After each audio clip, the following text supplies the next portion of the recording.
అనకాపల్లి జిల్లాలో ప్రతిష్టాత్మకంగా నిర్వహిస్తున్న అనకాపల్లి ఉత్సవాన్ని విజయవంతం చేయాలని ఎమ్మెల్యేలు కొనతాల రామకృష్ణ, పంచకుల రమేష్ బాబు, సుందరపు విజయ్ కుమార్ తెలిపారు. ఈ నెల 29, 30 తేదీల్లో జిల్లాలో నిర్వహిస్తున్న అనకాపల్లి ఉత్సవ ఏర్పాట్లపై కలెక్టర్ కార్యాలయంలో సమీక్ష నిర్వహించారు.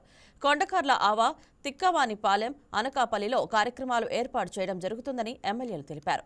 కార్యక్రమంలో భాగంగా కొండకర్ల ఆవ వద్ద బోటింగు, సంస్కృతి సాంప్రదాయాలు, స్థానిక ఉత్పత్తులపై ప్రజలకు, విద్యార్థులకు సృజనాత్మకత, అవగాహన కలిగించే విధంగా స్టాల్స్, సాంస్కృతిక కార్యక్రమాలు ఏర్పాటు చేస్తున్నట్లు తెలిపారు. ముత్యాలమ్మపాలెం వద్ద సాహస క్రీడలు, సాంస్కృతిక కార్యక్రమాలు ఏర్పాటు చేయడం జరుగుతుందని వివరించారు. పిల్లలకి అందరికీ కూడా కొంత ఎడ్యుకేషన్ టైప్ పెట్టాలనేదే మా ఉద్దేశం.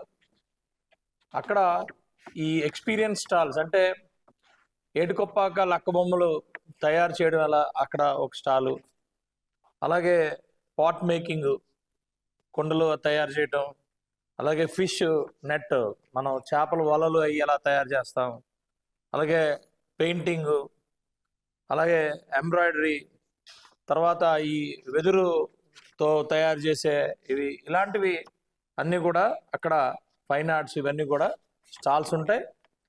సో పొద్దున్నుంచి కూడా వాటిని అందరూ కూడా నేర్చుకోవచ్చు, పిల్లలే కాదు పెద్దలు కూడా నేర్చుకోవచ్చు. అలాంటిది ఒక మంచి కార్యక్రమం అక్కడ చేయడం జరుగుతుంది. దీంతోపాటు అందరికీ తెలుసు, ఆవలో ఎవరైతే పిల్లలు వాళ్ళంతా ఉన్నారో ఆవలో ఈ బోట్ రైడ్సే చాలా మంచిగా అందరూ కూడా చాలా ఆనందాన్ని ఇచ్చేది.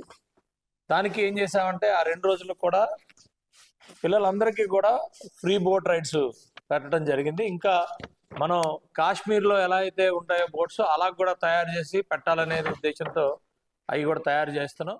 ఈ నెల 24 నుంచి 31 వరకు విశాఖ, అనకాపల్లి, అరకు ఉత్సవం రంగరంగ వైభవంగా చేయాలని రాష్ట్ర ప్రభుత్వం ఆదేశాల అనుసారం పెద్ద ఎత్తున గతంలో 3 రోజులు జరిగే విశాఖ ఉత్సవం ఈ సంవత్సరం 3 జిల్లాలకు విస్తరించి ఎక్కువ రోజులు 10 days వరకు చేయాలన్న ఒక మంచి సంకల్పంతో ముందుకు పోతా ఉన్నాం. దానిలో భాగంగా పెద్ద రామకృష్ణ గారు ఎక్కడెక్కడ కార్యక్రమాలు జరుగుతాయో చెప్పారు. మీ ద్వారా పబ్లిక్ కి వచ్చే ప్రజలకు అక్కడ ఏం జరగబోతుంది అనేది తెలియటం కోసం ముందుగా 24 విశాఖపట్నం స్టార్ట్ అయితే 29, 30 అనకాపల్లి ఉత్సవం, 29 ఉదయం 9 గంటలకి యలమంచిలి నియోజకవర్గంలో కొండకర్ల ఆవలో వచ్చిన చీఫ్ గెస్ట్స్ మంత్రులందరితో సమక్షంలో ఓపెనింగ్ సెరమనీ జరగబోతా ఉంది.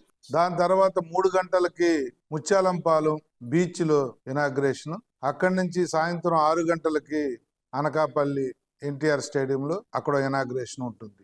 ఇటువంటి మంచి కార్యక్రమం చాలా సంవత్సరాల తర్వాత మళ్ళీ ఏర్పాటు చేయడం జరుగుతూ ఉంది. అటు విశాఖపట్నంలోను, అనకాపల్లి కేంద్రంగా మొట్టమొదటిసారిగా జరగబోతా ఉంది. అరకులో గతంలో కూడా జరిగే మళ్ళీ ఈ కార్యక్రమం ఈ ఏడాది జరగడానికి కావాల్సినటువంటి నిర్ణయాలు తీసుకోవడం జరిగింది. వీటికి సంబంధించినంత వరకు విశాఖపట్నానికి, అనకాపల్లి జిల్లాకు రాష్ట్రంలోనే అతిపెద్ద నగరంగా అనకాపల్లి ఉంది, విశాఖపట్నం ఉంది. వీటితో పాటు అతిపెద్ద ఆర్థిక నగరంగా, గ్రోత్ ఇంజిన్గా విశాఖపట్నం, అనకాపల్లి జిల్లాలు భవిష్యత్తులో జరగబోయేటువంటి పారిశ్రామికీకరణకు కర్టెన్ రైజర్గా ఈ విశాఖ ఉత్సవం ఈ మధ్యకాలంలో ఈ ప్రభుత్వం వచ్చాక సుమారు 4 లక్షల నుంచి 5 లక్షల కోట్ల రూపాయలు విలువైనటువంటి పరిశ్రమలు మన ప్రాంతానికి వచ్చేటువంటి ఒక మంచి అవకాశాన్ని సద్వినియోగపరుస్తూ కర్టెన్ రైజర్గా ఈ విశాఖ ఉత్సవాన్ని ఏర్పాటు చేయాలనే నిర్ణయానికి స్వాగతిస్తూ దాన్ని మీ అందరూ కూడా సహకరించాల్సిందిగా, ఈ విశాఖ ఉత్సవానికి సంబంధించినటువంటి పూర్తి వివరాలు శాసనసభ్యులు, పెందుకు శాసనసభ్యులు సోదరులు పంచకల రమేష్ గారు మీకు వివరిస్తారు.